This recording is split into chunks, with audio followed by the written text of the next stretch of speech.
Welcome sa Dries TV. Kung interesado ka sa ganitong news, huwag kalimutang isubscribe ang ating YouTube channel. Maraming salamat! Welcome back again sa ating YouTube channel mga kakimpaw, and sa update natin ito, ang pag-uusapan natin ay tungkol sa mga importanteng kaganapan kina Kim and syempre kay Paula Avellino.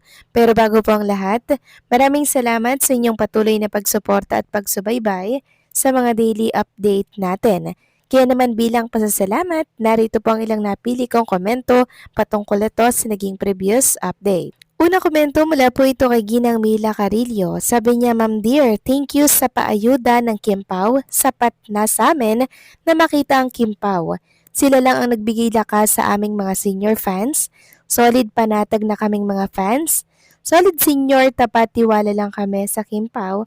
Hanggat nandyan kayo, nandyan rin kami hanggang dulo.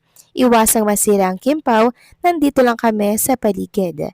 Maraming salamat sa komento, Ginang Mila Carillo. Always welcome po at masaya din ako na nakakapag-update po ako ng mga ganap kay Kim and Paula Avellino kasi alam ko marami pong mas sumasaya sa mga good happenings ng Kim Pao.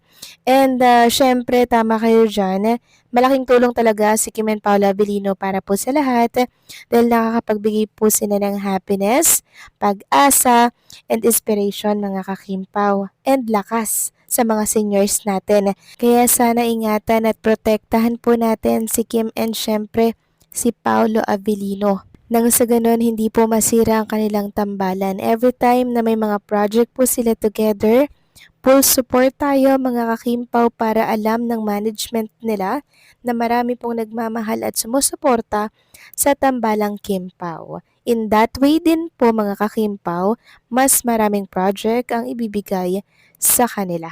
So maraming salamat sa komento, Ginang Mila Carillo. God bless po at mabuhay kayo. At ang pangalawang komento mula naman po kay Ginang Leoncia Talian. Sabi niya, Kim and Janine are really different actresses. Kim came from a humble beginning and entered showbiz with much difficulties at the PBB, while Janine entered the movie easier cause she came from family of actresses. Kim didn't finish college cause she sacrificed for her sisters and brothers to finish their courses. Janine was born with a silver spoon, so no worry for the studies of the brad and sisis. That's the reason Kim is very helpful to the less fortunate and many more. Yes, tama po kayo dyan, Ginang Leoncia Talian. Ibang-iba po talaga si Kim and syempre si Janine. Iba po ang pagsisimula nila sa pag-aartista, 'di ba? Different way. Si Kim Chu humble beginning, samantalang si Janine naman po mga kakimpaw, mula na po sa alam niyo yon, na-impluwensya na po ng kasikatan ng kanyang pamilya. Kaya mabilis lang po siya makapasok sa showbiz industry. Si Kim Chu, nag-audition talaga yan siya. Pinakita niya ang talento niya sa Pinoy Big Brother. And eto na siya ngayon mga kakimpaw.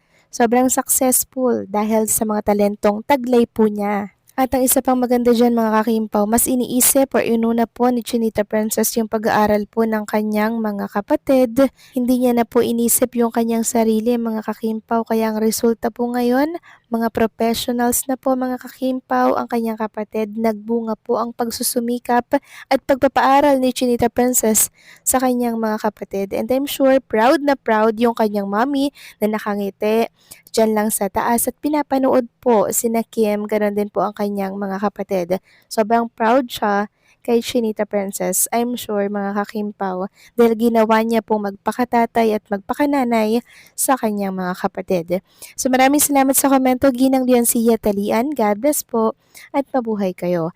So ito na nga, pag-usapan na natin mga kakimpaw ang mga topic po na nakalap natin sa hapong ito. Tunahin natin pag-usapan ng tungkol dito kay Chinita Princess. So kanina nakasama natin si Kim Chu sa It's Showtime, 'di ba? At payday nga po agad ang kanyang naisip dito na pang-atake since January 15 ngayon, 'di ba mga kakimpaw? So payday talaga. Sahuran na ngayon mga kakimpaw.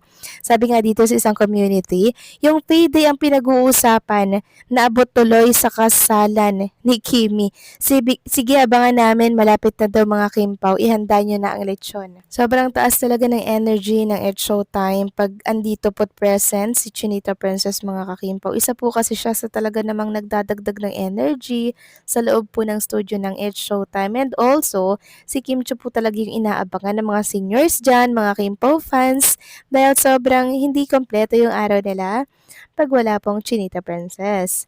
Samantalang next topic naman, ipaplex ko po sa inyo ang picture ni Kim and Paula Avellino kasama po si Miss Garlic. So ngayon ko lang sila nakitang magkasamang tatlo mga kakimpaw, and masasabi natin na talagang favorite po ni Miss Garlic ang Kimpaw.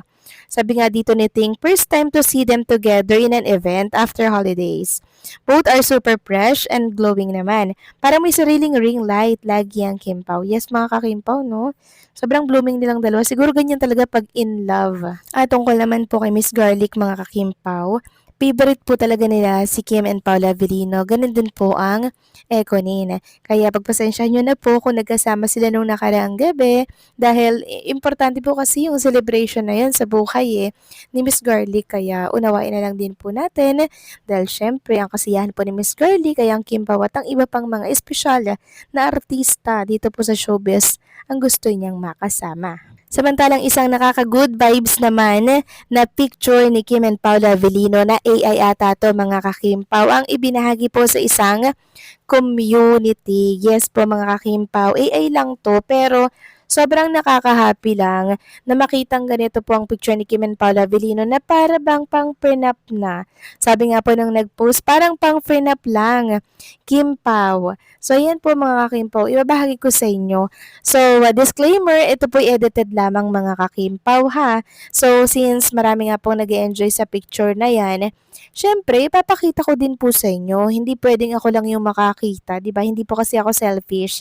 Ibinabahagi ko din kung ano po yung nababalitaan ko dahil tsak ay mag-enjoy kayo sa napakagandang AI picture na to ni Kim and Paula Avellino. O baka naman may mamulis na naman na sabihin, pinagko-compile ko lang yung mga picture na nakukuha ko, tapos gagawan ko ng kwento. Ayan po mga kakimpaw. Hindi po kwento yan dahil binabahagi ko lang sa inyo na AI naman talaga yan at nakaka-happy lang na makita na ganito po yung picture nilang dalawa, di ba? Yung iba kasi mga kakimpaw, nagbabase lang po sa caption, sa thumbnail, katulad po ng caption natin ngayon, di ba?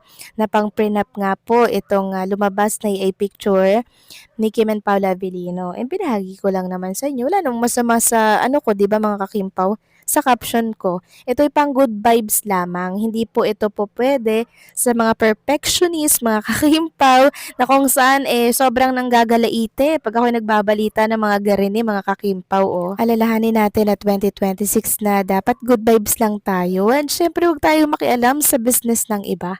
Sabi nga mind your own business kasi 2026 na. So kayo ba mga kakimpaw kinilig at sumaya ba ang lahat dito kahit AI picture lang? Please comment down below and syempre don't forget to like, share, comment, and subscribe.